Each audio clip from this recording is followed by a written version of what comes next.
This is called My Foreign Land. And you perhaps know the poem by John Donne where he talks about my newfound land. And I'm born in Canada. And when I left Canada in 1973 to come here, so in just 2 weeks, I've been here 40 years.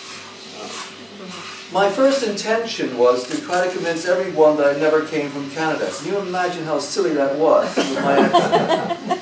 If I saw Canadians walking with their rucksacks and the Canadian flag on the back, I always went to the other side of the road. I mean, it is really sad. But, so for me, post-colonial issues are very, very important for people to understand that the Caribbean, Africa, many places in the world have suffered from the European domination.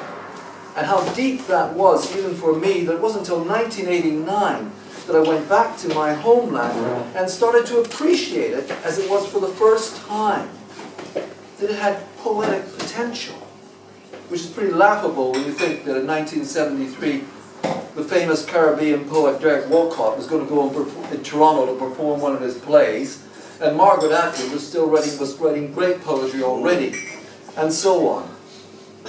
So this is called My Foreign Land, and it's flying to Canada.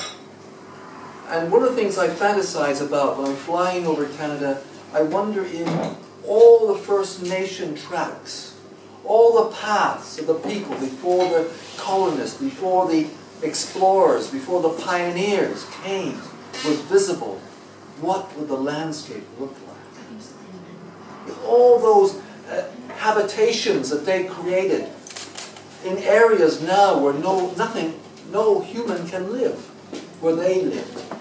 What a patchwork it would have been. And not as it is now, the whole population stuck to the American border. Can you imagine England, the whole population was stuck to the border with Scotland? Or Wales? Instead of the centre being London, the centre is empty. This is called My Foreign Land. On flight from Europe, I stare from my oblong porthole at a winter panorama, white and black tinplate, tooled with eccentric figures, lakes and rivers that curl back through dark greyness, flowing below the ice to the Gulf of St. Lawrence. I long to descend into the vastness, touch down on wind-scribbled snow, to see what survives on the edge of survival, to pitch into the void, but feel snow and frost forming cuffs on a leeward sapling, small gradations to wear adrift windows, to let the freckled rock shine through, set tundra ablaze. Once more I return, not to the land I lived and dreamed through, celebrating its silencing winter, but my foreign land from across the ocean. Beside me a young English passenger, through the flight we have talked. She's en route to her husband in Canada. I call her to look. She puts down her paperback and leans across, then peers out. Her face gradually hardening, she exclaims, "Oh, it's so barren."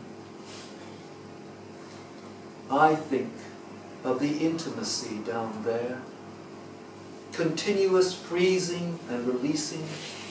On finger pads, snow crystals melt, a star tissue design inside each. I think perhaps you can endure close focus, detect with cultivated ears the feathered paths of phantom walkers inclining to instinct, who, with their airy snowshoes footfall, followed bowed shorelines of crumbling ice, along named waterways, first residents, darker skinned than her or me, who heard spring's thunderous trickle. I ruminate on her last word barren. glance through the roaring glass, then back and say under breath, Canada, barren, never call it that.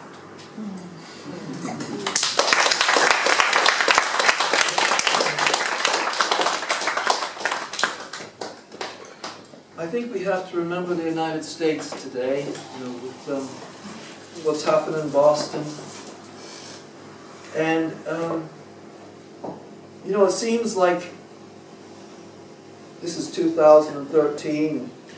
2001, there was an attack on the Twin Towers and all the wars that have gone on before. And you go back, and you go back, and you remember the war in Vietnam, and I remember seeing the American flag being burned at McMaster University where I was a student then. And when I was a student, I used to travel around with my mom and dad in what we call a trailer and you call a caravan. And we'd go to the United States, and one of the things I loved to do was find someone to play football with. Just throw the oval ball back and forth, like this. And I loved that. And we would try to run patterns through the pine trees, throw the ball. You've all seen American football? Well, Canada plays it as well. Only our field is 10 yards longer, and our end zone is deep, deep. Just goes on, and you only get 3 downs, not 4. And we can't understand as Canadians why, when we were part of your empire, your Commonwealth, that when you were attracted to football, you chose American football. What's the matter with you? But anyways, that's what I used to do. And here's one of those. Just afternoons among the pine trees, 1969, 2 youths, strangers on a campsite, one Canadian, the other American, shooting an NFL football back and forth among shoreline pines of Michigan, brown polished spirals shattering passive green, ducking, faking, running patterns pro style, knife precise, catching one toss at the bootstraps, even full stretch like Ariel, a juggling one-hander, until every limb aching we crashed down on a spare picnic table's bench to chat. What you doing after summer, I asked. I'm going to Vietnam. And you?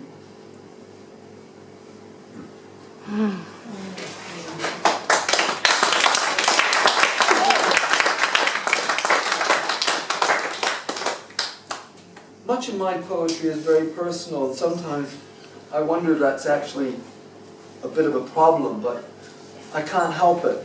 I just want to write about those intimate moments between people. And this is one between my grandma and me when I was about 20, 22.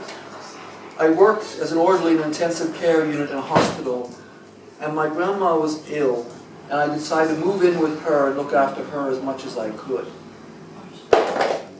And I had this desire through those years before I came to this country, because I knew I wasn't going back to Canada, to spend as much time as I could with my grandma.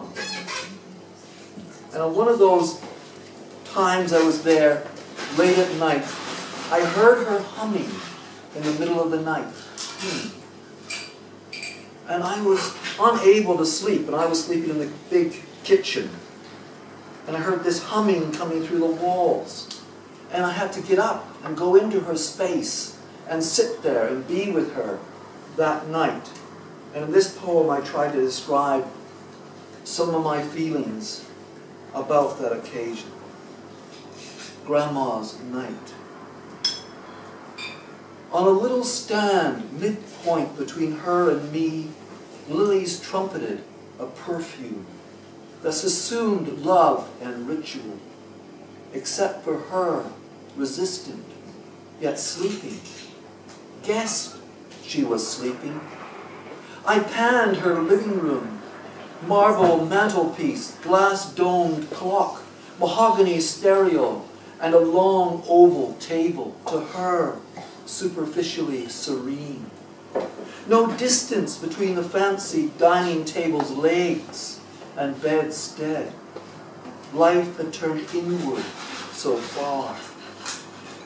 From her window, like an anchoress's squint, she forecast the destinies of passers-by. Grandma wasn't snoring. I wish she would. Then I'd know she wasn't reading my thoughts. This watching she would think strange, unnecessary, a violation. I hoped my observance a secret. Let her sleep. She's ill, needs a full slumber, end of time repose. I shared my night with the lilies. Their mythic petals outlast our variations. They're still in bloom, equidistant between her and me, at the core of something that never closes. I breathed in their uncompromising scent, and again swelled with enough affection to draw near, looking over at twisted white hair, her violently creased face, pale riot of wrinkles, until I sank back to my safe vantage. Once, seeing my condemnation, she'd explained, when she began to hum a tune, she could never sleep against the memory inspired.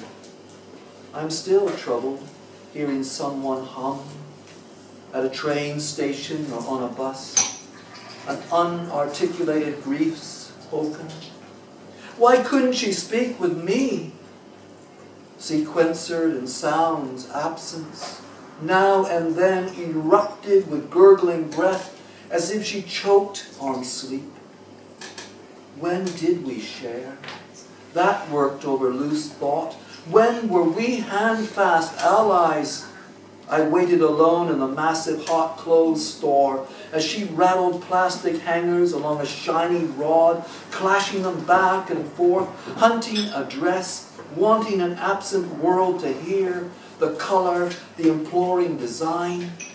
I awaited the favored, bluish cerise, in the pink, flowery, crazy pattern, or plain. I don't know which one she kept, or how many times curtains were whipped across a changing cubicle before she decided.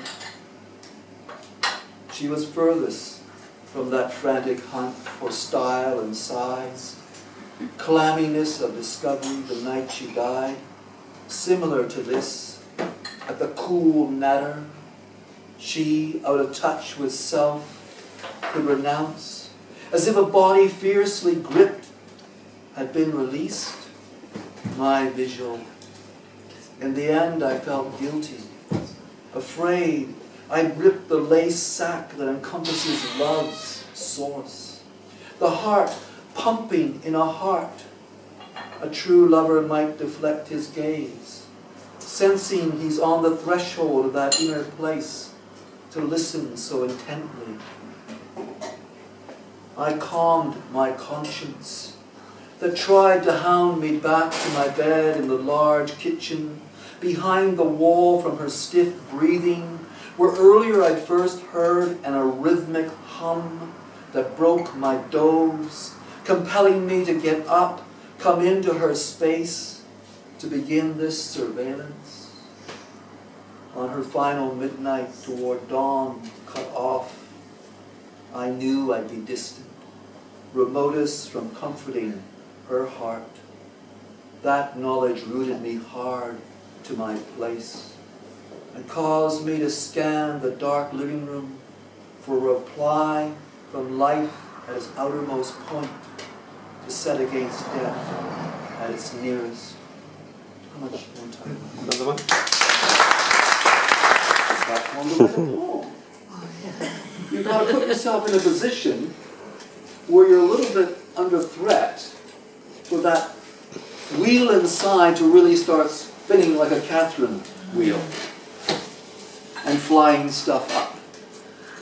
And one of the things that's happened in this book in particular, is describing one thing and something unexpected coming up from the subconscious, coming from somewhere else. Usually about me being a sensible adult and a reckless youth. But you could reverse that quite easily.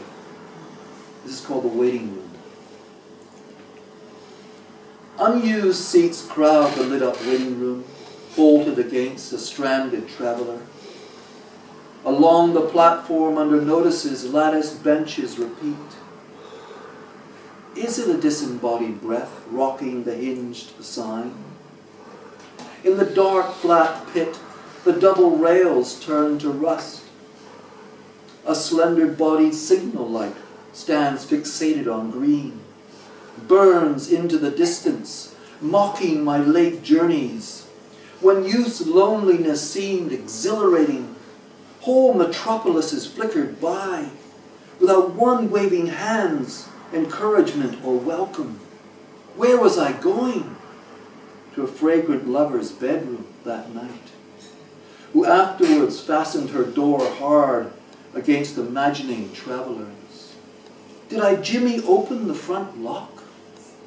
Through the ill-lit house sneaked, bent over with doubt, ascending the stairs tall with hope, nudging ajar the easily swung open door. She gleamed from the window in her small corner bed, as if never aroused by a human hand.